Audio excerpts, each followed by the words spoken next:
Welcome back to Bakes on Things. This time we are home alone from Times Square, and it is a sensory overload here. Let's go.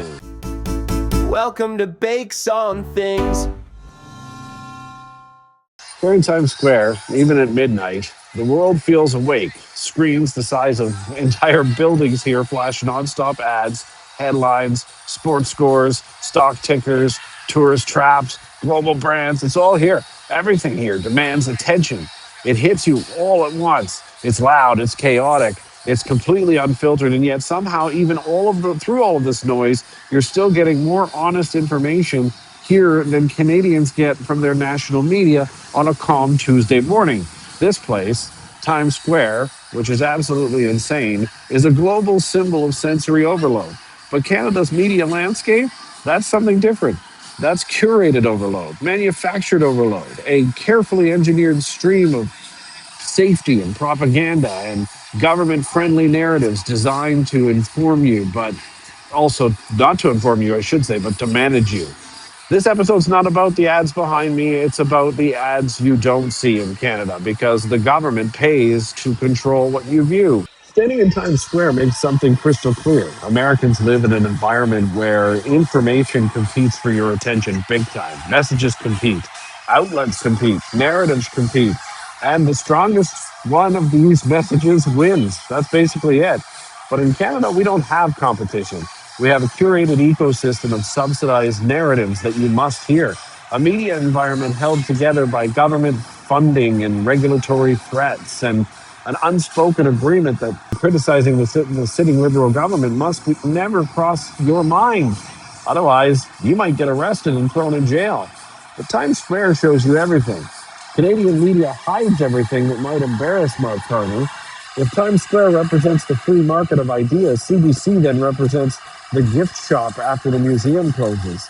Sanitized, dull, nothing compared to this, and missing the most important parts of the entire story. Let's start with the obvious. A media that relies on the government for survival cannot hold that government accountable. CBC receives over $1 billion a year from our government. CTV receives government ad money. Global receives subsidy programs. Online outlets receive innovation grants. Legacy publications receive payroll rebates and tax credits. It's beyond insane the amount of money that's dished out to our mainstream media to control the messaging. And what happens when the government is your biggest sponsor? Basically, you stop reporting news and start producing narrative alignment. We saw it during the budget. We saw it during COVID. We saw it during the housing misinformation crisis that still goes on today. And we saw it during the Alberta pipeline recently, reset button, the whole MOU thing, which was treated like a moon landing when reality it restored items that existed long before the Liberals broke them. The pattern here is simple. Big scandal, downplay it. Liberal failure, bury it. Carney contradiction, frame it as evolving policy. Conservative criticism, amplify that outrage. Let's do that. International embarrassment, report it quietly and move on. That's all we get in Canada is finding ways to cover up for our Liberal government. And that's not journalism. It's message logging. And Canadians feel it. You hear it in comment sections. You hear it at town halls. You hear it on the street. People know that they're not getting the truth in Canada. They're getting the filtered version. Here in Times Square, all you get is the truth. Yes, it's a lot of advertising truth, but it's the truth. People talking loudly, people shouting at you, interesting news stories you hear from people's lives all around you, not afraid to share that with you. And if we talk about CTV for a second, because they gave us one of the most embarrassing examples of distracted journalism in modern Canadian history, they would they wouldn't make it here. They would not make it here. Because while the country faced soaring deficits, international crisis, immigration system collapse, census undercount disasters we talked about last week, and a housing emergency, CTV decided the real national scandal was a Canada-US friendship pin that was worn by Pierre Poilievre. Did you hear about this one? No, they're not talking about inflation, not housing affordability, not a $78 billion deficit, not Build Canada homes being 95% off target. No. Not the PVO sounding fiscal alarms, not the failure to send condolences to the United States after an American soldier unfortunately had his life ended. No. CTV thought that the real threat in Canada, the threat to democracy, was Pierre Poilievre and his lapel pin. This isn't journalism anymore in Canada. This is professional gaslighting, the creation of noise to drown out signal. And Times Square, yeah, of course, it overwhelms you with information.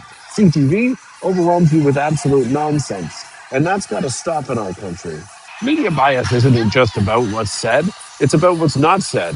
Where was CBC when Mark Carney's government missed critical trade negotiation deadlines? Carney's Nunavut housing demo home, that home that was shipped off to Nunavut, turned out to be a staged set. Build Canada Homes was exposed as mathematically impossible recently this week. Immigration undercount errors hit 38% for non-permanent residents. Billions sent to Ukraine vanished into corruption scandals. Algoma Steel took $500 million and laid off 1,000 workers still. And the government knew in advance about all of this. The silence wasn't accidental, it was institutional. Meanwhile, here in the United States, Times Square, I can't stop looking around. These screens will blast bad news about anyone, Democrat, Republican, celebrity corporations. Because in America, guys, information is a commodity. In Canada, information is a controlled substance. When the truth threatens the political order, it gets buried deeper in the footnotes of a StatsCan PDF. And that's sad. One thing interesting here is that Times Square doesn't care what you think, doesn't care what you vote for or who you vote for. It doesn't care if you're offended. It doesn't care if the message hurts your feelings out here. It doesn't care about partisan alignment whatsoever. It just delivers information, often very bluntly, as you can see, aggressively as well, chaotically even, but openly. Canadian media delivers alignment. Canadian media delivers permissioned narratives. Canadian media decides what you should worry about and when. That doesn't happen here. The Liberal government created a culture of political correctness mixed with media dependence, mixed with hyper-managed narratives. And Mark Carney, with his polished banker language and technocratic delivery, makes it even worse. He has simply professionalized that system, if anything at all. And when you silence criticism long enough, you stop hearing the truth. And when a democracy stops hearing the truth, it stops functioning altogether. So here's the real warning, and it should scare you far more than Times Square's 90-foot video boards. Oh, wow. And wow. All I can say is wow. But a population that only hears government-approved narratives eventually forgets how to question anything at all. That's how free speech erodes. Not suddenly, not with dramatic censorship, but with a quiet, steady narrowing of what is considered acceptable discourse. And that's the craziest thing about Canada's media right now. What is acceptable discourse? You're allowed to criticize the government, but not too much. You're allowed to question the budget, but not the ideology behind it.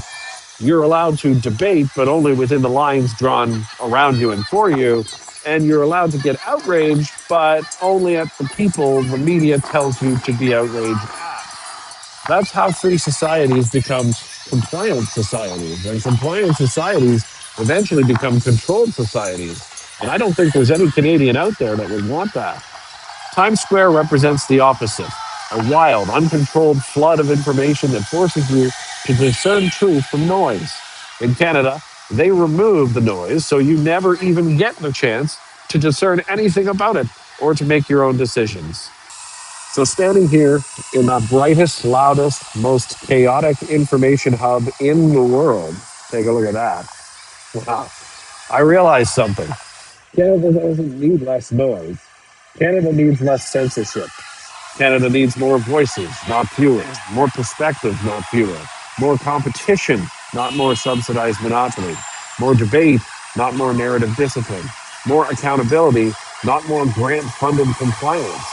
That's what we need. Because when a government funds the media, controls what platforms can say, pressures social networks, regulates political speech, and frames dissent as extremism, that government is not protecting your democracy.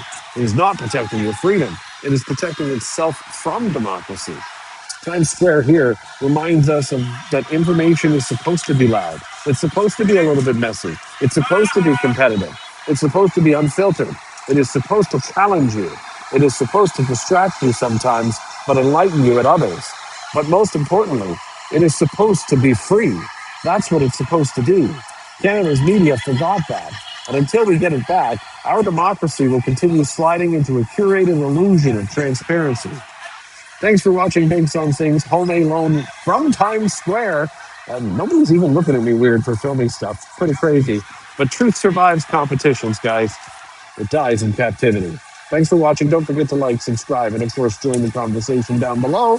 Talk about this one. What's our media like? Can you handle all of this information? And even still, do you just want the truth? Put it down in the comments, and we'll catch you tomorrow.